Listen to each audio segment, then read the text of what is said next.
झांसी के बाहर शहर गेट स्थित शताब्दी नर्सिंग होम के पास बुंदेलखंड महाविद्यालय के पूर्व प्राचार्य प्रोफेसर इकबाल हुसैन को श्रद्धांजलि अर्पित करने के लिए एक सर्वधर्म सभा का आयोजन किया गया, जिसकी अध्यक्षता पूर्व केंद्रीय मंत्री प्रदीप जैन आदित्य ने की। सभा में बोलते हुए आदित्य ने कहा कि प्रोफेसर इकबाल साहब ने उच्च आदर्शों वाला जीवन जिया और वह एक संस्था थे। उत्तर प्रदेश सरकार के दर्जा प्राप्त राज्य मंत्री बाबू हरगोविंद कुशवाहा ने अपने शिक्षक को याद करते हुए कहा कि वह गरीबों के मसीहा थे और समाजवाद के पुरोधा, उनके मूल्य सदा जीवित रहेंगे। उत्तर प्रदेश कांग्रेस के सचिव मनीराम कुशवाहा ने कहा कि वह वास्तव में समाजवादी जीवन जीते थे और वह बहुत निडर और स्वाभिमानी, ईमानदार और राष्ट्रप्रेमी थे। इनके विचार उनके छात्रों के विचारों में सदा अमर रहेंगे। सुरेंद्र सक्सेना ने कहा कि प्रोफेसर इकबाल ने छात्रों को छात्र राजनीति के तरीके सिखाए और सांप्रदायिक सद्भाव की मिसाल कायम की। रजनीश श्रीवास्तव ने कहा कि प्रोफेसर इकबाल ने हमेशा कमजोरों और मजलूमों की लड़ाई लड़ी। कांग्रेस नेता इम्तियाज हुसैन ने कहा कि उन्होंने कभी जात पात, अमीर गरीब का भेदभाव नहीं किया। इस अवसर पर एडवोकेट विवेक वाजपेयी, रघुनाथ शर्मा, इखलास अख्तर, सैयद मजहर अली, अनिल रिछारिया, अरविंद वशिष्ठ, सरदार जसपाल सिंह हाफिज, तकी अहमद, जमील अहमद, अनवर खान अन्नू, वहीद बख्श, डॉक्टर तनवीर अहमद, पार्षद कन्हैया कपूर, असलम खान मुंबई आदि ने विचार व्यक्त कर प्रोफेसर इकबाल को याद किया। संचालन डॉक्टर इकबाल खान ने किया। आभार सैयद अफजाल हुसैन ने व्यक्त किया।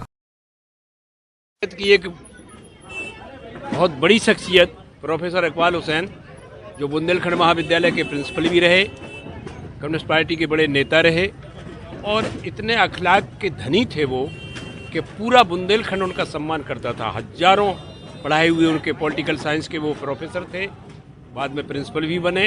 उनके पढ़ाए हुए लोग पूरे चित्रकूट मंडल, झांसी मंडल में और तमाम देश में हैं।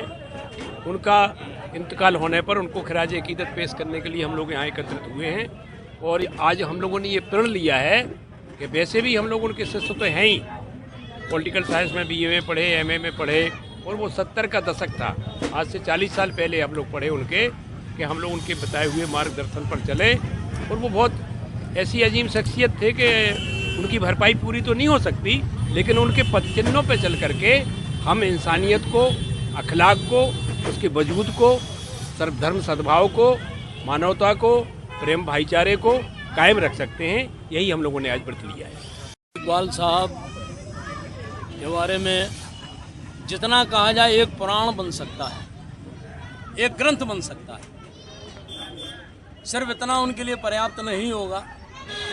एक युग में अगर कबीर ने इस देश को, इस दुनिया को संदेश दिया तो बुंदेलखंड के कबीर के रूप में प्रोफेसर इकबाल हुसैन साहब हमारे बीच रहे और उन्होंने जो संदेश दिया है वो इंसानियत के, मानवता के और शिक्षा जगत को एक नया आयाम दे करके अपने जीवन को उन्होंने सार्थक किया। विद्यार्थियों को सरपरस्ती दी। इसी के साथ उनको पुनः श्रद्धांजलि अर्पित करते हैं। धन्यवाद। बुंदेलखंड की शख्सियत आली जनाब मरहूम प्रोफेसर इकबाल साहब हमारे बीच में नहीं रहे। मैं अल्लाह ताला से यही दुआ करता हूँ कि उनको जन्नत में आला से आला मुकाम मिले। कितनी आयु जी, कितनी वर्ष की आयु? उनका 89 वर्ष के थे वो और उन्होंने बुंदेलखंड के लिए कहीं कोई मज़हब, ज़ात पात, हिंदू, मुसलमान, सिख, ईसाई कभी नहीं किया। उनने सब बच्चों को एकता समझा और सब बच्चों को तालीम के लिए आगे किया।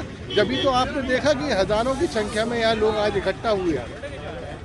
ऐसे लोगों के लिए ही लोग इकट्ठा होते हैं ना, तो इसीलिए उनके लिए इकट्ठा हुए। और देखा होगा आपने कितनी उनकी फैमिली के लोग भी थे, लेडीज़ भी थी, जेंट्स भी थे, सब थे। मैं अल्लाह ताला से यही दुआ करता हूँ कि उनको जन्नत में आला से। प्रोफेसर इकबाल हुसैन जैसे लोग कभी मरा नहीं करते, वो लोगों के दिलों में जिंदा रहते हैं। अक़लियत के लिए अकेला उन्होंने काम नहीं किया, उन्होंने तालीम के लिए, और तालीम भी गरीब बच्चा वो किसी भी जाति का हो उसको तालीम दिलाना, तालीम से जोड़ना और सिद्धांतों पर, उसूलों पर चलना सिखाना, ये उनकी सबसे बड़ी विशेषता थी।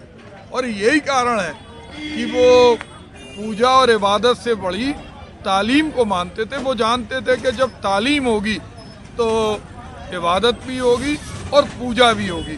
और जो असमानता है कि जिनकी गगनचुंबी अट्टालिकाएं हैं और दूसरी तरफ छत्रविहीन लोग हैं, उसको मिटाने का, भेद मिटाने का काम उन्होंने जीवन भर किया। उनकी जो वाणी थी, उनके जो विचार थे, वो जवानी में भी वही थे, वृद्धावस्था में भी वही थे और अंत में भी वही थे। उन्होंने कभी समझौता नहीं किया। फादर ससुर मरहूम प्रोफेसर इकबाल हुसैन साहब के लिए जो श्रद्धांजलि सभा की गई, हम सभी लोग दुखी तो हैं, लेकिन आज उनकी सभा में जितने लोग उपस्थित हुए और जिन वक्ताओं ने अपने शब्दों का प्रयोग किया, उनके लिए आज उससे हम लोगों को बहुत खुशी हुई और कुछ गम भी कम हुआ, क्योंकि हमारे फादर ला एक समाज सेवी, समाज के लिए लड़ने वाले और इस क्षेत्र के लिए लड़ने वाले एकमात्र ऐसे व्यक्ति थे जिनके लिए क्या कहा जाए और क्या ना कहा जाए। उन्होंने हमेशा गरीब, शोषित, किसी भी मज़हब के लिए उन्होंने कोई राजनीति नहीं की, सिर्फ शिक्षा के लिए ही जिए और शिक्षा के लिए ही मरे। अंत तक उनका बस यही कहना था कि बेटा जितना हो सके मजलूमों की, शोषितों की, गरीबों की मदद करते रहना। मैं भी आज उनकी सभा से हमारे कितनी आयु में इनका इंतकाल हुआ? उनकी 89 वर्ष की उम्र में वो इस दुनिया को छोड़ के गए और आखिरी वक्त तक वो अपनी ज़िंदगी को हमेशा जिंदा दिली से ही जिए और हमेशा पूरे परिवार को यही कहते थे कि जब भी हो गरीबों की ही मदद करो, शोषितों की मदद करो।